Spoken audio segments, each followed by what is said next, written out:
Welcome to the AB Show, en compagnie de The French Savagerie et d'un invité de marque, Monsieur Mickaël Levoux. Comment ça va, les gars? Ouais, écoute, ça va, hein. Ça va, ça va. Ça va, super. La Et toi, forme. The French Savagerie? La Ça forme? va, ça va. Si, ouais, nickel, nickel. Merci à Mika d'avoir accepté l'invitation à quelques jours de son combat. Comment ça va, Ouais, Mika? Ça se passe bien? bah écoute, ça va. Après, j'ai juste envie de manger, tu connais. Mais non, non, En ça va, ça va. marketing. Écoute, là, on voit que tu vas combattre pour la ceinture des lightweight de l'UE à Abu Dhabi, c'est bien ça. Comment Ouais, tu c'est te ça. sens? La prépa, ça s'est bien passé? Dis-nous tout. Non, bah écoute, ça s'est bien passé, hein. La prépa, bah, tu l'as vécu un peu avec moi au fight, ça s'est bien passé. J'ai eu le camp d'entraînement qu'il fallait. Après, c'est un 5x5, donc c'est toujours délicat parce qu'on ne Ouais. sait jamais comment bien doser la prépa. S'il faut partir sur un 5x5 ou s'il faut partir pour finir un combat, enfin engager le combat fort et vite. Donc après, ça dépend aussi de la stratégie mise en place, mais dans l'ensemble, ça s'est bien passé. Et la perte de poids, bah, ça se fait toujours un peu difficilement pour descendre à 70, mais franchement, ça va, ça se gère bien. Ouais, on voit que t'es en plein dedans. Allez, il te reste combien de kilos à côté? Il reste exactement 7,5. 7,5. Ah ouais, donc le rebond, il est vraiment. Et le jour du combat, en général, t'es à combien de kilos? Je suis à 79,80. 79,80. Ok, ok. Vas-y, French Savagerie, qui est Sam. Si t'as une question à Mika pour savoir voilà, comment Ouais, se déroulera le combat, les ouais. sensations et tout. Moi, ce que je voulais savoir, si, parce que je sais que tu as étudié ton adversaire, c'est obligatoire. Mais Ouais. maintenant, là, dans la Fight Week, là, tu regardes encore maintenant ces combats, tu peaufines encore le truc maintenant? Non, non, moi, je regarde rarement je regarde vite fait un combat, mais déjà, avant de faire ça, j'attends que, genre, mon coach, mon head coach, donc c'est David Beer, il me dit un peu la stratégie, donc je dis, OK, et tout, on travaille sur ça. À un moment donné, je sais pas, moi, 2, 3 semaines du combat, j'ai envie de regarder, tu vois, pour regarder moi aussi. Et après, je regarde, mais je regarde en général qu'une fois, j'ai pas besoin de regarder plus. Et après, là, bah, comme on est tout le temps H24 ensemble avec Veda et que dans l'intensité des entraînements, on monte pas forcément hyper haut, mais on est plus sur du qualitatif, on fait beaucoup de tactico-tactique. Donc, tactico-technique. Donc, du coup, on va beaucoup peaufiner en fait la gestuelle, les mouvements, démarrage des combats. Et puis aussi en fait, c'est le moment de mettre en place ce que ton coin il va pouvoir te dire. C'est-à-dire qu'il y a des mots-clés qui va te dire qui vont faire que ça va déclencher quelque chose le jour du combat. Donc là, en fait, on fait tout ça, quoi, mais on le fait naturellement, on a l'habitude. Et ok, donc t'as toujours opéré comme ça, genre ne pas regarder les combats des adversaires ou c'est en fonction des styles que tu fais ça? Non, non, en fait, à l'époque, je regardais et tout. Et puis après, en fait, depuis que Veda il prend en main le truc, comme j'ai une totale confiance, j'ai pas la nécessité de re-regarder derrière. Après, je regarde juste pour, ses derniers combats, je regarde pas tout son historique, ça sert à rien. Je regarde ses deux, Ouais. trois derniers combats. Mais c'est juste pour donner une idée, tu vois, de son gabarit, tu vois. Ouais. Enfin, en réalité, on peut analyser autant qu'on veut, mais après, la réalité, elle sera toujours le jour du combat. Il y a tellement de choses qu'on ne ressent pas et qu'on ressent que le jour du combat, donc on verra bien. Ça sert à rien de faire trop de plans sur la comète. Et voilà. Qu'est-ce que t'en Ok, penses qu'est-ce que t'en penses de ton adversaire? Comment tu le définis en fait? Bah écoute, il est plutôt solide. C'est un combattant d'expérience déjà. Il a combattu. Là, il est à domicile. Lui, en fait, il habite ici maintenant. Il est dans une team hyper bien implantée. Donc lui, il doit se sentir en confiance. Ça, c'est sûr. Après, de ce que j'ai pu voir, c'est quelqu'un qui est vraiment statique sur ses appuis, qui est vraiment en appui, qui boxe beaucoup en contre et en avançant. Mais tu vois, une fois que tu l'as débordé sur un contre, il sait plus boxer en reculant. Après, il a une super bonne défense de lutte sur les doubles et les singles. En gréco, sur le clinch control, il est peut-être un peu plus prenable. Et au sol, il est hyper dangereux sur les bras-têtes. Voilà ce que j'ai pu voir. Au sol, de toute manière, il est plutôt solide, quoi. Bah, lui, c'est vraiment l'école brésilienne, parce que moi, j'ai regardé, c'est vraiment un combattant, j'ai l'impression, de Muay Thai. Bon, comme tu as dit, sur ses appuis, il est vraiment sur ses appuis, et de Jiu-Jitsu au sol. Tu vois ce que je veux dire? Ouais, C'est ouais. c'est vrai. Bah, après, il est encadré par des Brésiliens, mais c'est vraiment l'école brésilienne, tu sais, Vale Tudo. C'est vraiment dans le style là. Après, on peut pas parler forcément de game plan, de stratégie avec toi, c'est normal. Mais toi, en fait, pour toi, au niveau du technico-tactique, il faut que tu le fasses bouger, en fait. Il faut que tu le chamboules, c'est ça, c'est ça? C'est le centre Bah, du truc? après, c'est quand même un 5x5, donc il faut aussi que je sois en mesure de tenir ce rythme. Mais dans l'idée, c'est clair qu'on va refuser la bagarre dans les premiers instants, dans les premiers échanges, parce qu'on n'a pas intérêt à aller à la bagarre et que ça fasse une sorte de 50-50 ou même un 60-40. Ouais, surtout que la domicile, ouais. Ça serait lui laisser trop de chance pour rien. Donc on va voir, on va essayer de travailler sur ses appuis, on va voir comment il se déplace.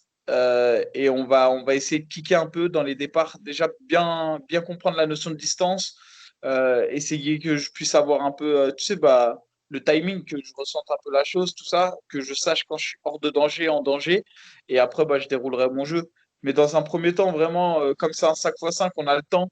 Ça va être de prendre mon temps et de ne pas rentrer à la bagarre tout de suite et voilà, d'explorer la notion de distance et d'essayer de kicker en me déplaçant. Tu sais, comme tu disais que t'es pas vraiment, que lui, il est à domicile, parce qu'il représente Dubaï, en fait. Il représente le Brésil et Dubaï. Et puis Euh, même dans l'organisation, l'UAE Warrior, en fait, c'est eux, quoi. C'est vraiment eux. ouais, C'est pourquoi je dis ça. Il est vraiment à domicile. Après, ça ne change rien, tu vois. Il y a pas de... Parce que là, Bien on est sûr. dans une organisation en plus où il y a l'EFC, donc c'est l'organisation russe. Et moi, j'ai beaucoup combattu en Russie, au M1 et tout. Donc, tu vois, il n'y a pas. Et après, ça ne change rien, parce qu'il n'y a même pas de public, il n'y a rien. Donc, finalement, ça va vraiment rien changer. Après, en vrai de vrai, t'es pas à ton premier coup d'essai. Hein. Tu avais Ouais, c'est tenté ça, ouais. de prendre la ceinture du M1 contre un local. Mais non, mais ça a toujours Donc, été ça. t'as, t'as, t'as- Attends 2 secondes. Ouais, dis-moi. t'as l'habitude d'être à l'extérieur, ça, je l'ai vu. Ça, c'est clair que tu as l'habitude de combattre à l'extérieur. Ce que je voulais développer derrière, c'était que est-ce que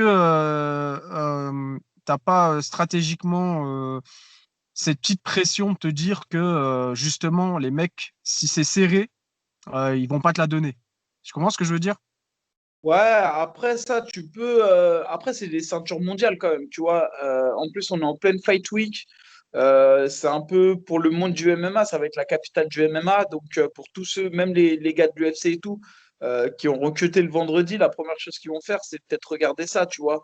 En fait, il y a beaucoup de gens qui vont regarder cet événement. Et de par sa notoriété, de par la présence aussi de Khabib qui vient et qui est quand même un blast dans le MMA, il n'y a pas trop le droit. Et puis tu sais, il y a les arbitres qui sont quand même normalement à un certain niveau dans des orgas qui sont complètement neutres. Donc non, je pense pas que ça puisse jouer à la balance et surtout sur un 5 rounds.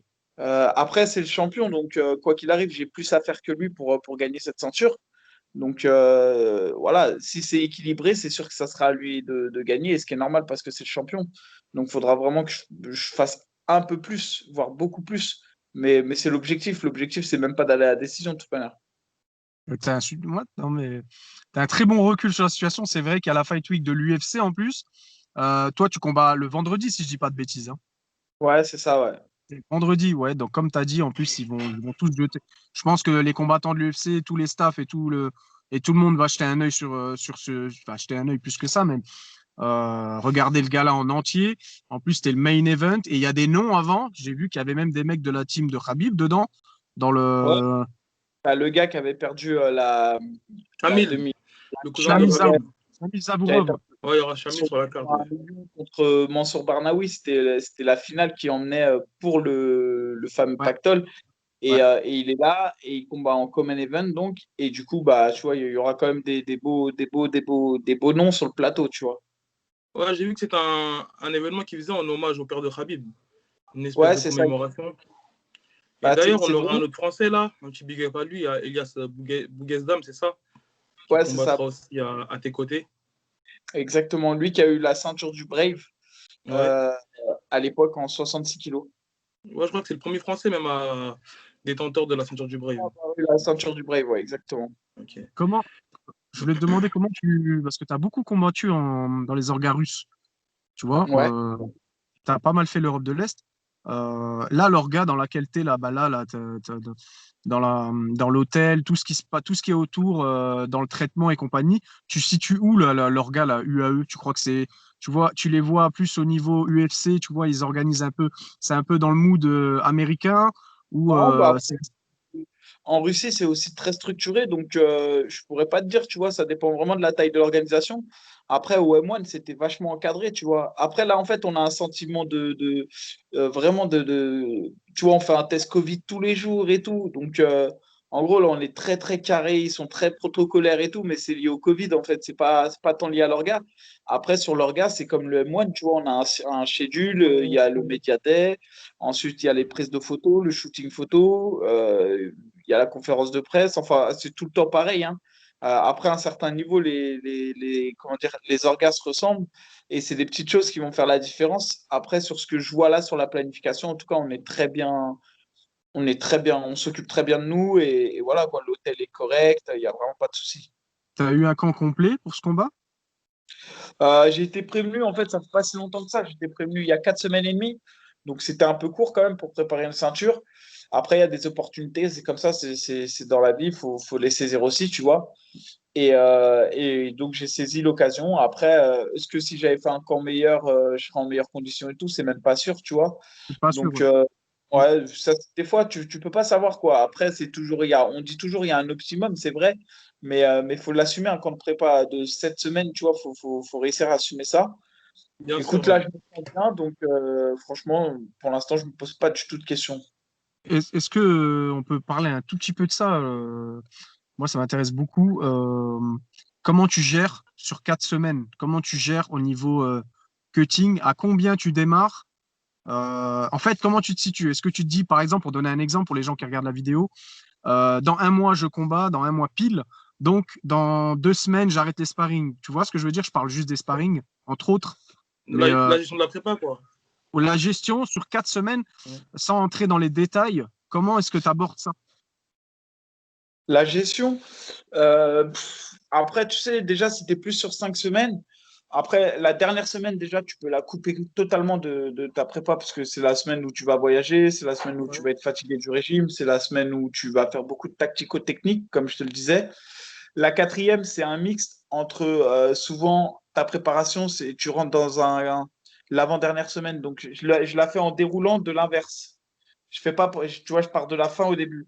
L'avant-dernière, ça va être souvent une semaine où tu vas faire des rappels force, où tu vas refaire un gros circuit training pour te rassurer dans tes performances Ouais. physiques au niveau athlétique. Et sur le plan sparring, tu vas commencer à baisser l'intensité et tu vas commencer à aussi vraiment être de plus en plus carré sur ton tactique. Et après la 1, 2, 3, faut pas trop se poser de questions non plus. Faut pas essayer d'apprendre trop de nouvelles techniques. Dans la première semaine, faut mettre en place ton jeu et intégrer des nouvelles choses, mais qui sont pas trop compliquées à intégrer. Et la deuxième et troisième, en fait, c'est là où tu vas répéter, répéter, répéter à haute intensité. Dans tout ça, c'est quoi le truc qui est le plus dur? Peut-être celui du coup qui prend le plus de temps à mettre en place. La prépa physique, la prépa mentale, le technico-tactique. Pour toi personnellement, c'est quoi qui est le plus Non, compliqué bah, dis-moi, en fait, les trois, tout au long de ton camp d'entraînement, tu fais les trois. Donc, tu es tout le temps conditionné mentalement. Bah, c'est la frustration que va engendrer ton régime, le fait d'aller t'entraîner, tout ça. Enfin, c'est tous les efforts que tu fais au quotidien pour t'entraîner. Donc, ça, tu es mis à l'épreuve tous les jours, à chaque instant. Ensuite, sur la prépa physique, bah, c'est en fonction de ta planification. En général, tu tournes à trois prépas physiques par semaine. Et après, tu as ta planification d'entraînement. Après, c'est juste qu'en fonction des semaines, c'est intensifié de manière différente. Mais pour moi, il n'y a pas de plus dur, tu vois. Il faut juste trouver justement son équilibre. ouais, toi, tu arrives à trouver la cohérence dans tout ça. Ouais. Bah, après, c'est difficile, hein. Des fois, il y a des semaines, tu vois, quand tu dois perdre du poids, l'avant-dernière semaine, c'est souvent difficile. On peut parler faire une petite parenthèse sur le cutting. Euh, je- Combien tu fais à peu près, parce que là tu combats à 70, à peu près, tu es à Ouais. plus de 80. Ouais, ouais, moi je suis à peu près à 84 et 84, c'est quand je m'entraîne. Si genre je fais n'importe quoi et tout, je peux monter à 86, moi. Mais est-ce que 70, c'est la caté où tu te sens le mieux? Ouais, largement. En fait, au haut niveau, c'est 77, c'est carrément impossible. Je parle au haut niveau, hein. C'est-à-dire que dès que tu vas affronter des mecs qui sont classés top 100 et tout, ça commence à être vraiment compliqué dans le sens où les mecs, hors combat, ils sont à 88 kilos, plein de muscles, tu vois. Après, 70, pour moi, c'est très bas et c'est difficile d'y aller. Mais après, le problème, c'est qu'il n'y a pas de catégorie intermédiaire et il y a 7 kilos entre les deux, tu vois. Ouais, c'est Donc après, il énorme. faut faire des choix. Mais quand tu fais des ceintures mondiales comme ça, tu vises des titres, tu es obligé d'aller, en fait, d'être performant sur tous les facteurs. Et le facteur puissance, physique, athlétique, tu peux pas le négliger de trop. Tu peux pas te dire, vas-y, je vais tester à 77 parce que ça peut être trop important sur synchrone de l'usure. Non, mais De... est-ce que tu y crois vraiment au cutting, en fait, tu vois, dans sa globalité? Est-ce que tu y crois vraiment ou est-ce que, comme tu me disais, 77, c'est pas possible parce que les mecs, c'est déjà des montagnes de muscles qui font. Ben voilà. Est-ce que tu y crois vraiment ou c'est parce que c'est la norme et que tu dois, tu dois être dans la norme? Tu comprends ce que je veux dire? Non, c'est même pas une question de norme, c'est que si c'est la norme, si c'est considéré comme la norme, c'est pas parce que c'est un, comment on appelle ça, une idée reçue, c'est pas du tout une idée reçue, c'est qu'à un moment donné, à technique égale, le poids et la puissance va compter. Et les mecs Ouais, c'est sont la devenus. réalité, quoi. Et surtout que nous, on n'est pas sur des efforts de marathonien où on va pas courir 3h30, 4h, 5h. On est sur des efforts qui restent en général 3 x 5. Dans les cas des ceintures mondiales, 5 x 5. Mais c'est des efforts qui restent relativement courts. C'est-à-dire que tu vas choquer ton corps, mais tu as 36 heures derrière pour faire une recomposition de l'enfer pour tenir 25 minutes d'effort dans le pire des cas. Donc, tu vois, Mhm. on n'est pas sur des efforts de 90 minutes un match ou de Ouais. Donc, 12 rondes en c'est boxe ça, anglaise.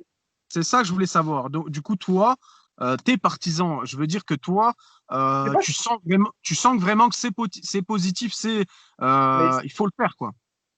bah, après, moi, je fais peut-être un peu trop, mais c'est parce que moi, je pense que mon poids vraiment idéal, ça serait 72, 73. Maintenant, moi, je suis entre les deux.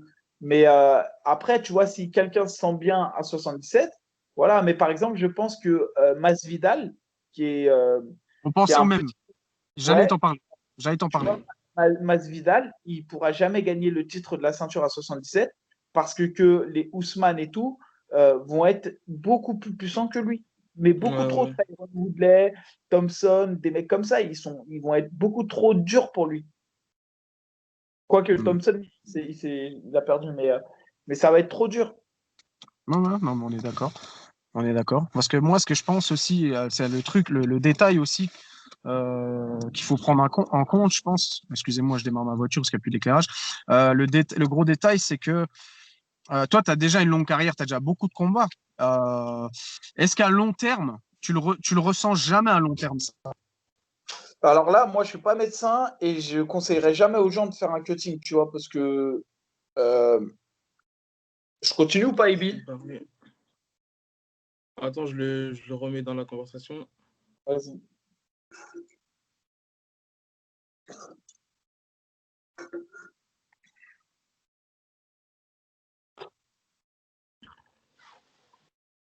Je revois ta tête. Ouais, moi, je te voyais même pas des fois, qualité médiocre. Ouais, c'est bon. Ouais, Sam, tu nous entends? Ouais, je suis désolé, les gars. Ouais, Ouais, tranquille. Ouais. donc tu sais, moi, un cutting, je recommanderais jamais, surtout en début de carrière, tu vois. Moi, toute ma carrière, je l'ai fait à 77 kilos. Le haut niveau va nécessiter que tu fasses du cutting, mais aussi le haut niveau va te permettre de t'entourer de personnes comme des nutritionnistes, des professionnels de la santé, tout ça, tout ça. Ok. S'aventurer dans des cuttings pour des mecs qui n'ont même pas 5 combats et qui combattent au cage warrior et tout, je trouve pas ça franchement nécessaire. Maintenant, dès que tu commences à toucher des grosses ceintures mondiales, tout ça, je pense que c'est nécessaire. Maintenant, après, c'est mon avis, tu vois. Euh, Ça reste que mon avis, mais je pense que dans ta carrière, tu peux pas faire genre plus de 15 cuttings, tu vois. Parce que plus ça va aller, plus ça va être dur. Et que quoi qu'il arrive, on peut dire ce qu'on veut, même avec tous les trucs. Je pense pas que les reins, ça leur fasse plaisir à chaque fois, tu vois. Ça les bousille. Bien sûr. Maintenant, moi, je suis pas médecin, je peux pas dire. Voilà, j'appelle à la vigilance. Moi, je le fais parce que j'ai envie de performer. Mais c'est clair que s'il n'y avait pas ça, je le ferais pas. Ouais, t'as un super recul, c'est bien, ouais. Je te vois pas, moi, Mickaël. Je sais pas pourquoi. Ouais, parfois, ça. En fait, je crois que ça Ouais. dépend de qui part, en fait. Moi, je crois qu'on a fait le tour de ta fight week, Mika. À part si tu avais encore quelques questions, Sam. Euh, non, non. Franchement, tu as très, très, très bien répondu aux questions. En parlant de ta Fight Week, en espérant que ça se passe super bien. Et tout ce qu'on te souhaite, Mika, de revenir victorieux avec la ceinture. Je souhaite vraiment, ouais. Bon, on se donne rendez-vous samedi alors. En parlant de ça, juste après toi, le lendemain, carrément dans la même ville, parce que c'est à Abu Dhabi, la Fight Island, il y aura Max Holloway vs Qatar qui auront l'honneur de combattre après toi. Ouais. On va faire une petite analyse et une petite pronostic. Franchement, c'est compliqué. C'est un combat qui est compliqué. Holloway, tu vois, je pensais que quand il allait prendre sa revanche, il allait tout plier, tu vois. Ouais. Et en fait, il a essuyé beaucoup de revers. Il a essuyé un premier revers à 70 kilos contre Poirier. Je pense que déjà là, tu vois, psychologiquement, ça l'a touché parce qu'il était sur une ascension de ouf. Derrière à 60... derrière à 66, il reprend un revers. Ensuite, si je ne me trompe pas, on lui donne sa revanche. Il reprend un revers. Ouais. Pourtant, il avait bien démarré le combat. Je crois qu'il prend les 2 rounds au début. Ouais. Attention, Holloway, c'est quelqu'un de solide. Mais et on le sait tous, quand tu es champion, le plus dur, c'est de rester champion. Parce qu'en fait, chaque combat que les gens vont faire contre toi, ça va être le combat du siècle. Et Qatar, Qatar, il arrive à l'apogée de ce qu'il peut faire. Et maintenant, en fait, lui, pour moi, il a l'une des meilleures anglaises de tout l'UFC. Et là, petit à petit, j'ai l'impression qu'il arrive vraiment à trouver sa distance et son timing. Donc, franchement, je pense que ça va être très compliqué pour Holloway. Et j'ai pas vraiment de pronostic. Après, le cœur fait que j'ai envie de revoir Holloway champion un jour. Voilà. Ouais. Après, moi, personnellement, j'aurais. Ouais, un peu comme toi, j'aurais dit Holloway. Après, honnêtement, ça va être un peu dur, je trouve, pour Qatar de rester debout avec Holloway, surtout qu'il a une très très belle anglaise et niveau distance, il arrive à bien tenir la distance, surtout à mettre la pression alors que c'est lui qui est plus grand. Et parce qu'en fait, je regardais le combat face à Zabit, et on va dire, Zabit et Holloway, je crois qu'ils font à peu près la même taille, si je ne me trompe pas. Donc là, c'est presque similaire. Il avait beaucoup de mal à installer sa boxe, Qatar. Donc là, je me dis, contre un mec comme Holloway qui a du débit et qui met beaucoup de pression. Mais à la suite de ce combat, il a dit que parce qu'au troisième round, il était revenu très fort et il a dit que l'erreur qu'il a fait, c'était de ne pas avoir commencé assez fort, tu vois. Ouais. Il est quand même sur un format de 5 rounds. Après, Holloway, c'est un habitué des 5 rounds et comme je le dis, c'est un champion et c'est peut-être l'un des plus grands champions des 66 kilos. Exactement. Parce qu'il a duré dans le temps et par exemple, Holloway, la gestion du cutting, mais ça doit être énorme. Parce que lui, quand il descend à 66, ça doit être. Il doit pas être loin de 84 kilos au quotidien, tu vois. Ah ouais, carrément. Ouais. Ah ouais. Holloway, il a des joues hors combat. Il a des joues, il est joufflu. Tu le vois dans les countdowns, dans les vidéos de l'UFC, des fois, tu te demandes comment il fait pour faire 66 kilos. Il a vraiment des joues. Et moi, pareil, je vous rejoins, les mecs. Qatar, très bonne anglaise. Il a un bon jab. Il arrive vachement bien à longer son jab. Et comme tu disais, Mickaël, ça entraîne s'affûter. Maintenant, ce qui, moi, me gêne et qui est un gros facteur chez Holloway, un facteur qui penche souvent en sa faveur, c'est les 5 rounds. Je crois qu'il a fait, ça fait le 4e 5 rounds d'affilée qu'il fait. Les 4 derniers combats, il a fait 5 rounds. Donc, c'est un habitué des 5 rounds. Il défendait sa ceinture, donc plus encore, non? Ouais, je crois qu'il en a au moins au 6e à peu près, parce qu'il a fait Aldo 2 fois. Après, il a fait Poirier. Non, mais déjà, s'ils lui ont donné sa chance à 70, c'est qu'il a fait énormément de défense à 66. Les 4 derniers, si, c'est des 5 rounds, je crois, parce que le 5e, je ne sais plus c'est qui l'arrête. Il arrête au 3e. Ah, ok. Je crois qu'on avait compris la même chose. Je disais, sur la longueur, il a fait les 5 rounds. En fait, il y a eu Ortega aussi, face à Ortega, c'était violent. C'est au 4e. C'est le 5e, non, qui finit. 5e round, au 5e, je crois. Ouais, donc oui, Qatar. Moi, mon prono, il part direct chez Holloway. Pourquoi? Parce que c'est des slow starters pour moi, les deux. Tu vois? Et une fois que Max Holloway il va mettre la vitesse de croisière, il va mettre son petit flow, les enchaînements au corps, une fois que Qatar va voir que même les jabs qu'il a vont jamais drop Holloway, ça va devenir compliqué. Holloway, en fait, troisième, il démarre en fait. Tu as l'impression que c'est un combattant de Muay Thai. Tu sais, il laisse les paris monter et puis au troisième, il commence à démarrer. Il y a l'expérience.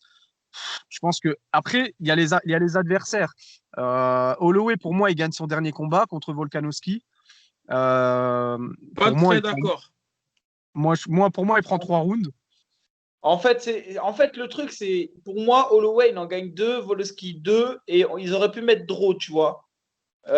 Pour moi, ça aurait été une décision juste. Maintenant, en fait, c'est toujours ça le problème avec l'UFC, c'est que des fois, ils te retirent une ceinture sur des trucs qui sont vraiment justes, et quand le mec il vient la redéfendre, Juste, on ouais. te dit ouais, mais c'est trop juste pour la récupérer. Tu vois, c'est comme Dimitris Johnson.